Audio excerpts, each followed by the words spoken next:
Happy Bonalu అందరికి.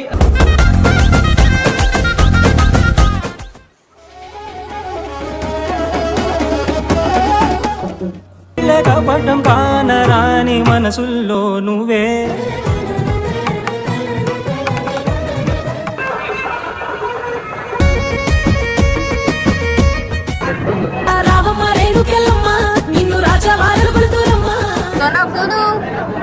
కరింజరా చూసిన వాళ్ళంగా ఉన్న కిరాక్ కట్ట పెట్టిన కళ్ళు దావి తుది వరకు నీతోనే స్నేహమే గెలిచానే. మీరు ఫస్ట్ టైం కదా మీరు మా ఇంటికి బోనాలకి రావడం ఫస్ట్ టైం కదా. బోనాలు అయితే తీసినాం అనమాట. లైక్ ఎవ్రీ ఇయర్ తీస్తుండే, బట్ లాస్ట్ ఇయర్ తీయలేదు బికాజ్ మీ అందరికి తెలిసిందే మా డాడీ చనిపోయింది లాస్ట్ ఇయర్. నెక్స్ట్ ఇయర్ దేవుని దయ వల్ల మా డాడీ దయ వల్ల మేము మంచిగా ఉంటే పిట్టలు అయితే తీస్తాము.